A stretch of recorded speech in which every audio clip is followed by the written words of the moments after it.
Hey, in today's video, I'm talking about the top protein sources for fat burning. We know protein is really the most important macronutrient because it really helps with blood sugar stability, insulin sensitivity. It helps stop cravings. Also, protein breaks down into peptides and amino acids that are needed for a wide variety of different things in the body. They're needed for producing red blood cells, white blood cells.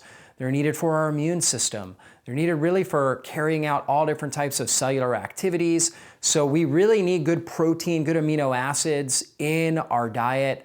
And when we consume enough protein, that helps us build lean body tissue. It helps us burn fat, helps give us great energy, great mental clarity, and be able to really function at our peak potential. So I always recommend 30 to 50 grams of protein per meal for most individuals. Some individuals may need a little bit more than that.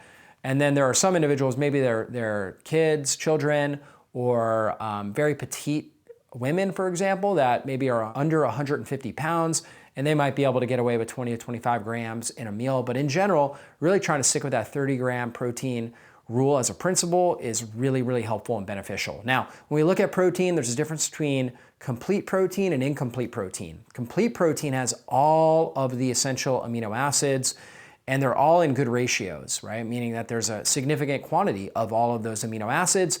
Incomplete protein is missing one or more of the amino acids that are needed, one of the essential amino acids that's needed for the body. Plant-based protein sources, the vast majority of them are incomplete.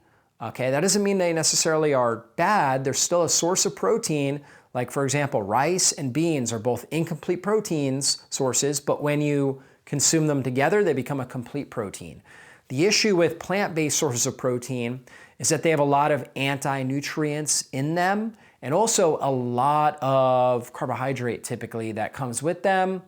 And therefore, the protein is less digestible and less absorbable. So you have to eat a lot of rice and beans to get 30 grams of protein. You're getting a lot of carbohydrates in there, and that's going to be a higher carb diet in general. So I'm not a huge advocate of trying to get a good amount of protein from plant-based sources. I don't look at plants as a good protein source. I look at plants as perhaps a good source of healthy fats like extra virgin olive oil or avocados. And I look at them as a source of phytonutrients, right? The colorful, different types of colorful fruits and vegetables have different phytonutrients in them, fiber, things like that that can be beneficial. But I don't look at them as a good protein source. Instead, our best protein sources are going to be animal-based protein. My number one favorite is red meat. Red meat, the reason why red meat is so good, particularly grass-fed red meat, is because you're also getting omega-3 fats, you're getting conjugated linoleic acid, you're going to get carnosine and carnitine, these powerful compounds that help support the protein and really help with overall cellular function, mitochondrial function. You get vitamin B12, zinc, selenium, all these key minerals in high quantities in that grass-fed red meat. So I really like that. Bison, lamb, beef, those are my favorite sources of grass-fed red meat. Number two that I've got on the list is egg protein. Egg is full of all different types of health benefiting nutrients, all your fat soluble nutrients, vitamin A, vitamin D, vitamin E, vitamin K2. Ideally getting it from pasture raised eggs is going to be the best. They're going to have the most of those nutrients. Conjugated linoleic acid, which is also in your red meat as well. Egg protein is one of the most bioavailable forms of protein. It's really good.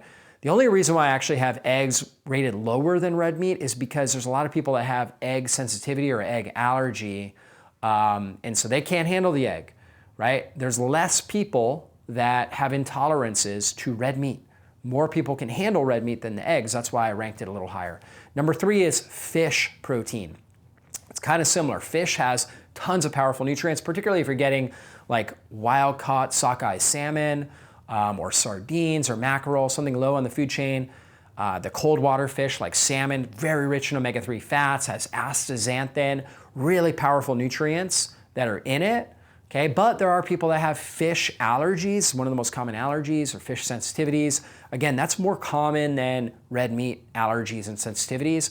That's why I've got it ranked a little bit lower, but from a nutrient perspective, you get tons of amazing nutrients and a great complete protein in the fish protein.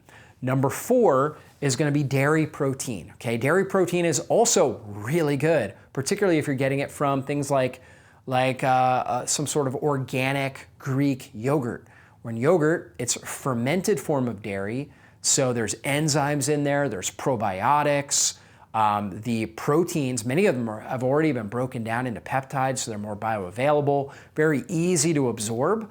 The issue with dairy protein is also there's people that have dairy sensitivities and dairy allergies. Maybe you're one of them, maybe you're not, maybe you just know somebody that has that and they have to avoid dairy. So that's why I've got it ranked number 4 on the list. But from a nutrient perspective, there's a lot of great nutrients, a lot of bioavailable protein that's in the dairy as well. I like organic Greek yogurt. I'll also consume cheeses, organic cheeses, and also grass-fed raw milk. My family, we get grass-fed raw milk from our local farmer, and that's another great protein source as well. And so poultry protein, I've got that ranked number 5. And the reason why I have it ranked number 5 is really all you're getting is a protein, which is important, right? Protein is so valuable and so important. You just don't get a whole lot of other really good nutrients. You do get some minerals in your poultry protein, but you don't get much omega-3 fats. You don't get the conjugated linoleic acid. You don't get a lot of carnitine, creatine, carnosine, all these really powerful compounds. You will get a little bit of B vitamins, maybe some B12, a little bit of iron, but not a whole lot compared to red meat or another good source, or eggs, egg protein. So I've got it at the bottom of the list, but it does tend to be a more tolerable protein. There's less people with sensitivities and allergies to poultry protein than there are to people with egg protein, with fish, and then also with dairy. So it tends to be well tolerable, lower level of, more hypoallergenic, but just not as nutrient dense. And then one other protein I wanted to highlight was collagen or bone broth protein.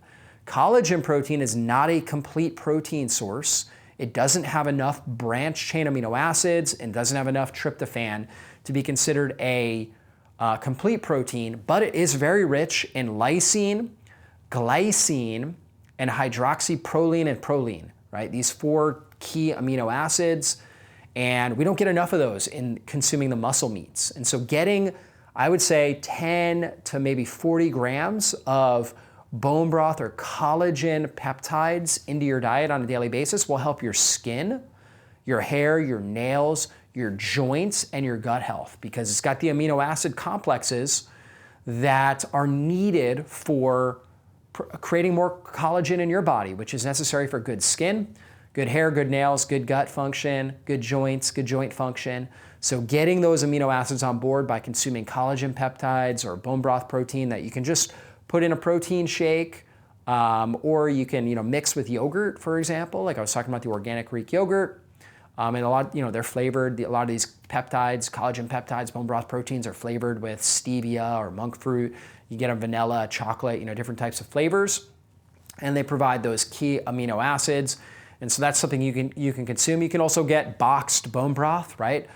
Brands like Kettle and Fire, which is a great brand. You can buy that at the store or order it, and you get box of bone broth protein, or bone broth, I should say, but it's got the protein in there that's highly absorbable, and that's gonna get you those key amino acids. So again, to summarize this, very important we're getting enough protein in our diet, really important macronutrient that we should be focused on with every meal, making sure we're getting 30 to 50 grams for most people, and then getting it from the best sources, which are gonna be your animal-based sources. If you're a vegetarian, I would encourage you to consume eggs or egg protein. You can get egg protein powders. You can also get protein powders like seed protein powders and stuff like that. Those protein powders are better than just trying to get enough protein from whole foods, because if you're a vegetarian, it's hard to get enough protein just from whole foods. You're going to end up eating a very high amount of carbohydrates oftentimes and a lot of anti-nutrients in order to consume that. But if you're vegetarian, hopefully you'll be able to consume eggs, possibly dairy if your body's able to tolerate that and you're consuming that. So you can do Greek yogurt, things like that. And that would be an approach to take. Also, if you're a vegetarian, doing something like spirulina, which has really highly bioavailable amino acids in it, that also can be really beneficial. So you can do that. You just have to consume a lot of spirulina in order to get any significant quantity of protein. That's why I don't have that on the list here. But if you're eating meat, if you're eating animal products, I would recommend trying to get organic, grass-fed animal products. That way you get the most nutrients with the least amount of chemicals and toxins, which is always an important nutrition principle, and getting your protein levels from the best sources. So hopefully you got a lot out of that. Please share this with anybody that you know and that you care about. Hey, if you enjoyed this video, be sure to check out my channel, browse the various videos that I've done on similar topics, and also make sure you subscribe to my channel and hit the bell button. That way you get notified whenever I put up a new video training. Thanks so much for being a part of our community here, and I really hope you enjoy the videos that we're putting out on a regular basis. Be blessed.